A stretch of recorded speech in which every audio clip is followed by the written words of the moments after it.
एक जमीन के टुकड़ा के वास्ते एक पेट में 9 महीना रहने वाला भाई भाई लड़े, इससे बड़ो और शर्म की बात कही है। मेरे भाई बहन, जमीन जायदाद संपत्ति सब छूट जाए, लेकिन वो जो प्रेम और आपको जो व्यवहार है वो जुगु जुगु तक तो याद रही लोगों ने। देखो, 2 तरह का इतिहास अपने भारतवर्ष में मिले। एक भाई वे हा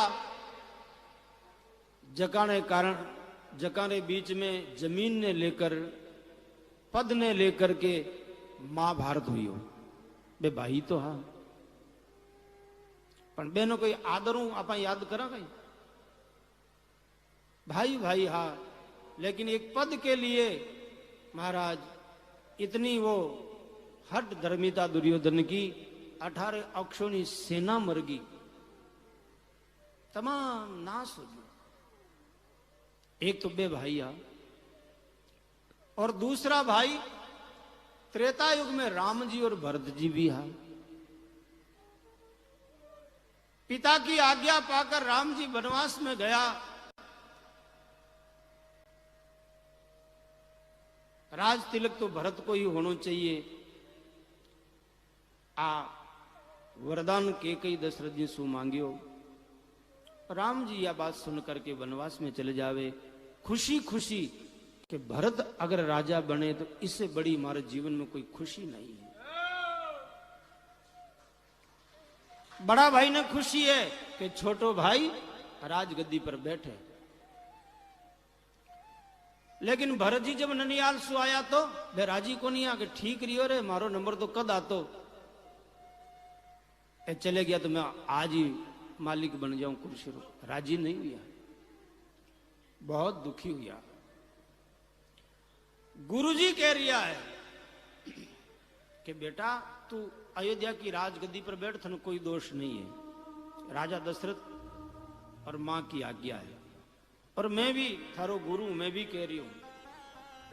कौशल्या समझावे कि बेटा 14 वर्ष बीत जाए, तब तक तू राज कर, राम जी आवे उसमें थारी मर्जी तो सौंप दीजिए।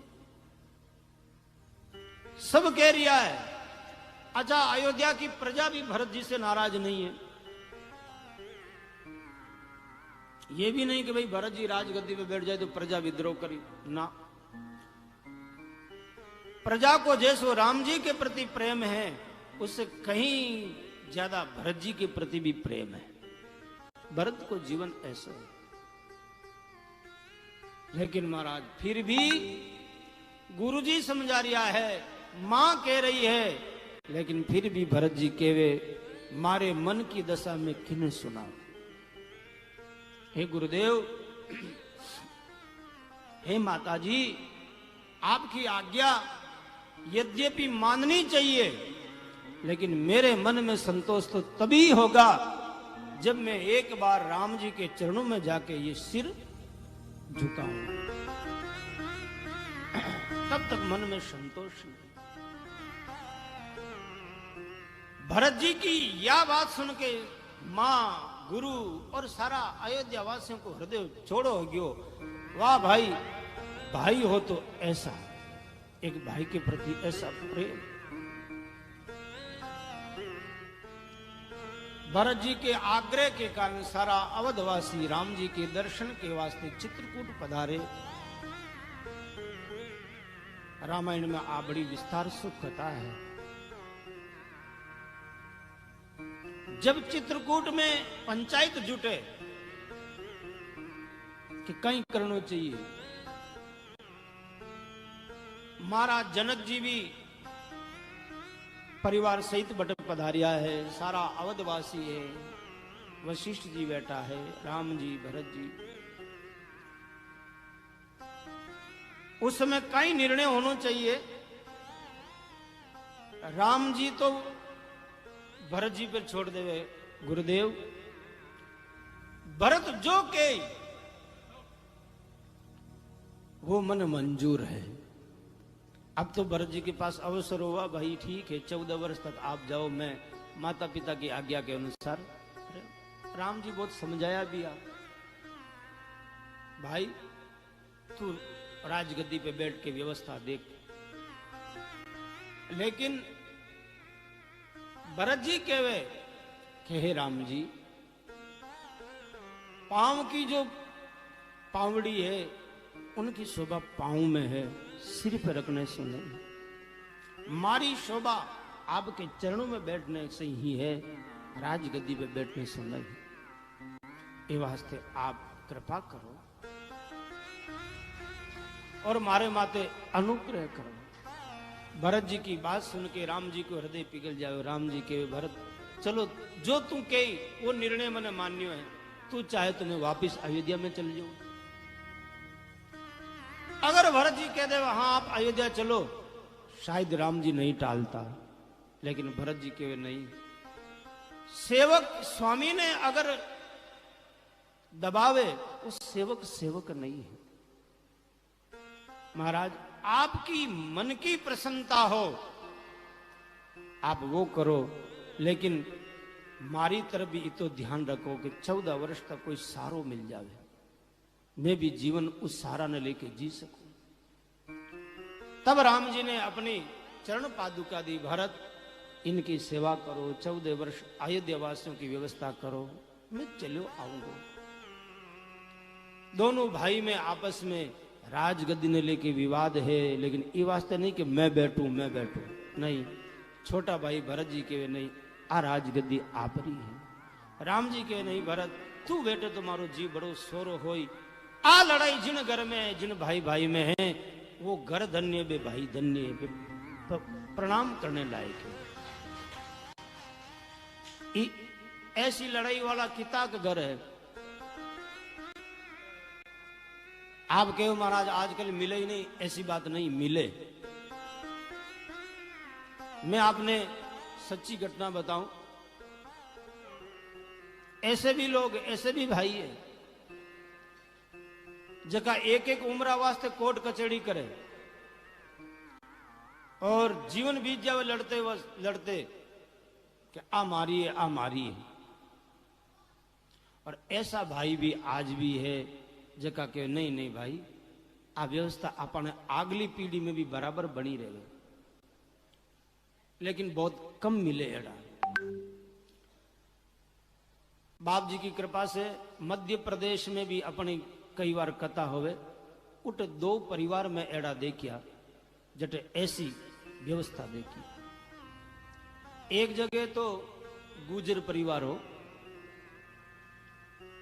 बेने शायद 3 भाई है बे 3 भाई, बे 3 रे 2 यारे एक बेटा है, 1 रे 2 बेटा, 4 होगा। जब भाई भाइया ने न्यारा होने की बात आई कि भाई भेड़ाई बेटा अपन व्यवस्था के लिए अलग अलग बंटवारों कर ला, उन टाइम जगह रे एक बालक है, 2 भाई कह रिया कि देख भाई आपा तो 3 भाई हाँ, पर बंटवारा आपा नहीं करा, आपा ने बेटा ने देख करा, 4 बंट करा। 3 बंट करा तो मारे छोरा ने तो जमीन ज्यादा आई, लेकिन थारे बच्चा बहन तो आधी आधी हो जाई। माने तो मैं 1 बेटो मान के नहीं, 4 पुत्र मान के ही चल दिया हूं। और महाराज अपनी जमीन सु 3 बंट नहीं 4 बंट करिया। अब मैंने जमीन की थी वह मैंने याद नहीं है, ऐसा उदाहरण बहुत कम मिले। दूसरा उदाहरण, एक जाट परिवार, 2 भाई, बड़ा भाई के 2 लड़का, छोटा भाई के 1 लड़को, और